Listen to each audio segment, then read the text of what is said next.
What's up, everybody? Welcome back to the channel here. Yes, I'm back with another video, and you read the title, so I'm gonna jump straight into the subject. We had one of the best cards, in my opinion, one of the best cards of the year thus far. We had two world title fights, and of course, a explosive and if not eye-catching or surprising main event that ended in fashion. I'm sure not a lot of people had expected that, including myself. But I'm gonna go ahead and speak on the topic here. We had Stevenson versus William Zepeda. In my opinion, it was the best fight of the card. Just in my opinion, I did not get to see the David Morrell fight, but I did see the Puello versus Matias. Obviously, the William Zepeda versus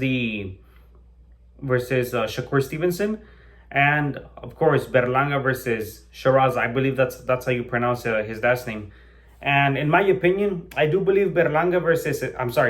Stevenson versus Zepeda. It was the main event. Yes, on the card of the structure of the card, it was a co-main. But in my opinion, just how the fight went, I think it was the main event out of the whole card. In my opinion, I think it was how we say in boxing. I think it stole the show.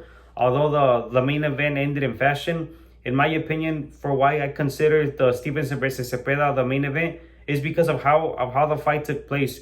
It was back and forth action for the whole fight, back and forth action, non-stop action.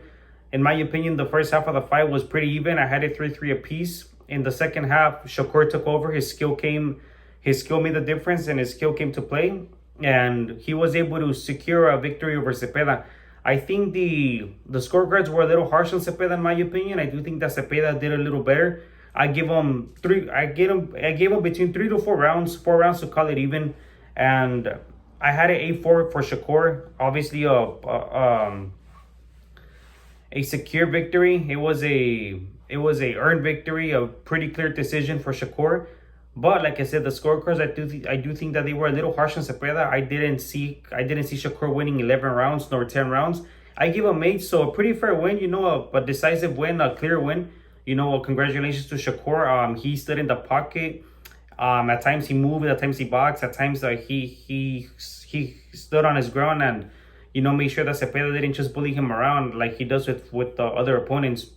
Nonetheless, great fight from both fighters. Shakur and Zepeda, like I said, I think it was the main event of the card. In my opinion, I think it stole the show. I had it fairly even, like I mentioned, the first half of the fight.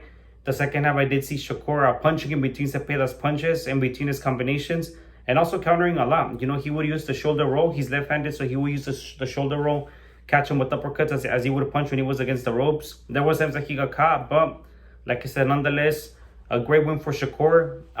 In my opinion, I think that this time around, he did take a lot more punishment than in previous fights. I also believe that it wasn't just Shakur having flaws. Zepeda, in my opinion, was his toughest opponent thus far, his best opponent thus far with the best attributes, the guy that would bring the best out of him. Styles make fights, and I think Zepeda had a style whereas he was he's a volume puncher, and made Shakur, he was able to close the gap well. Shakur mentioned in an interview that I saw a couple of days ago, I think right after the fight, that he mentioned that he did stay on the ropes a little too long, but he also gave Zepeda credit, whereas he mentioned that Zepeda was in a way forcing him to be on the ropes and throwing those combinations. So, kudos to both. Big respect to both fighters. Congratulations to Shakur. He earned a victory, well deserved. And yeah, I think where he goes next, I think there's only one fight to make at 135, and that's Shakur versus Tank. If it doesn't happen, the other fight that I would like to see is against Mexican-American fighter Raymond Muratalla. He has a fight coming up against Andy Cruz. I'm not sure if it's already aligned or if it's already a done deal, but I know the IBF is one of the strictest, and if not the strictest, sanctioning body, where the IBF rarely does any negotiations when it comes to pursing or when it comes to purses, when it comes to money being involved. Yes, it is a sanctioning body, and yes, it does charge a fee, but it's the strictest sanctioning body. So once you have a mandatory, you must fight your mandatory. If not, you will be stripped from the title. So I think Raymond Muratalla is going to fight Andy Cruz. If Raymond Muratalla beats Andy Cruz, I would like to see the Shakur versus Muratalla fight, considering the fact that Shakur is now, if I'm not mistaken, he might be a free agent. And he had previously worked with Top Rank. Raymond Muratalla is a Top Rank. So I think it's a fight that can be made. It's an interesting fight. I would like to see it. But the fight that has to be made is Shakur versus Tank. As for William Zepeda, I think he has a lot of great options. There's this Cuban fighter based in Dubai, Javier Herrera. I believe that's how you pronounce his name.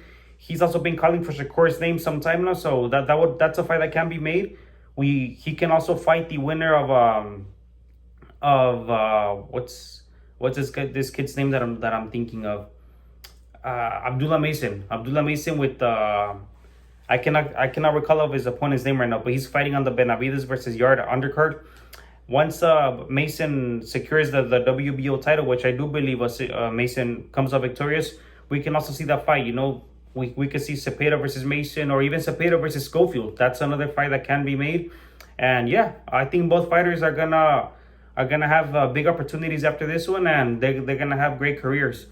As far as the main events, the main event of the card, it surprised me. It surprised me. I did not expect that outcome. I will admit that. I will be honest about it. I had never seen Sheeraz fight. I have seen Berlanga fight. I did not see the Canelo fight, but I had seen Berlanga fight earlier in his career when he was coming up, when he was famous for doing those push-ups after each knockout that he was getting. I believe it was 16 consecutive knockouts. I saw a couple of those fights. The one that I recall the most funny is actually the one where he bit where he bit Angulo. I'm not sure if you guys recall that he bit him like in the shoulder part or somewhere around this body area. That's the first fight that I recall seeing Berlanga, or maybe not the first fight, but the fight that I think of the most, or that's registered in my memory the most, where he bit Angulo. That was the only fight that I had seen him fight before this fight. And like I said, this time around, Sheeraz, man, he put in the work. I had never seen him fight. He wasn't a known fighter like Berlanga is, or like any other fighter in the weight class, but he went out there and he got the job done. Congratulations to him, man. Big round of applause for him and his team. They earned the victory. They put in the hard work. They beat a big name in Berlanga. And now that's only going to secure him more opportunities. Even if he doesn't get a Canelo fight, next year, he has a lot of opportunities. We have Caleb Plant that's looking to rematch Armando Resendiz. Once that fight takes place, Sheeraz could fight the winner of that, or maybe even the winner of Trevor McCumbee versus Pacheco. That's another big opportunity for Sheeraz. So congratulations to him. And as for Berlanga, man, I was not expecting that. That was a brutal knockout. Brutal knockout. Reminds me a lot of when Andre Ward beat Kovalev. I'm sorry, not Andre Ward. When Kovalev lost to Eleider Alvarez, the first fight, it was a brutal knockout. He got dropped like 3 times. Same thing with this time around, whereas Berlanga got dropped 3 times, and then the 3rd time he got stopped. Man, that was just brutal. I was not expecting that. Like I said, although it was the main event of the card, in my opinion, I think the main event on how the card was structured. But in my opinion, the main event was and is the Shakur Stevenson versus William Zepeda fight. That was the most, in my opinion, the most competitive fight. And even though it was only competitive for the first half of the fight, I consider it the most entertaining match, because, like I said, it was nonstop action for 12 rounds. The Puello versus Matias fight, it was pretty even on some rounds. It was a close fight. I just don't think there was as much action as there was with Shakur and Zepeda. So that's the main reason for why I consider it the main event, because it was, in my opinion, the stealing of the show. It stole the show. It was the one that had it was also the fight that was awaited the longest. It was a fight that a lot of people were asking for ever since Shakur moved up to 135 to test the waters. Zepeda was a guy that was still working under the radar. He was barely starting to make noise. He had secured an upset victory over Tanajara, and he was little by little starting to make noise. He would be Rene Alvarado, former world champion at 130, Jojo Diaz, former champion at 130, and former interim champion at 135 also. So he was starting to make noise. He climbed the ranks in all the sanctioning bodies, being the number 1 contender for all 4 belts. And that's when, in my opinion, I think it was a good idea for the fight to marinate a little longer, for the fact that, it became a bigger fight. Both fighters secured bigger paydays. Zepeda's name became a bigger name, and Shakur became champion at 135. So I think that was the best, that it was the best time for the fight to be made. And they put on a hell of a show. Yeah. That's it for this video. I wanted to leave my reaction here. In my opinion, it was a great fight.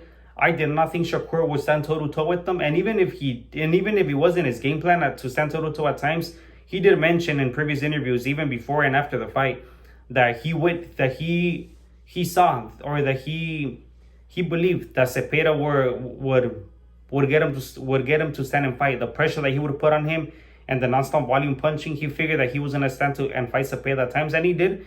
And he also mentioned after the fight that it wasn't just his mistake of laying on the ropes too much. I do think that he did stay on the ropes a little too long. Although, like I said, in the second half of the fight, he was using the ropes to counter and punching between Zepeda's combinations. But he did mention that it wasn't just his mistake; it was also Zepeda who put the pressure and made him make those mistakes, or was putting him in a situation where it would benefit Zepeda. But nonetheless, like I said, I was rooting for Zepeda, being a Mexican heritage. I was rooting for Zepeda. I was really hoping that he would get the victory. Nonetheless, credit to Shakur. I'm not the kind of coach, the kind of fan, the kind of person to discredit somebody because the person that I was going to lost to them, or they beat the fighter that I was rooting for. If I see a clear decision, even though it's not a fighter that I like watching, even though it's not a person I'm rooting for, if I see a victory that's earned, I give him credit. I give him credit for that, and I respect him for that. So that's it for this video. I wanted to leave my thoughts out there. I have another video for you guys coming soon, so it's a surprise for you guys. So stay tuned because it's gonna be different this time around. All right, have a good day, guys. Peace out.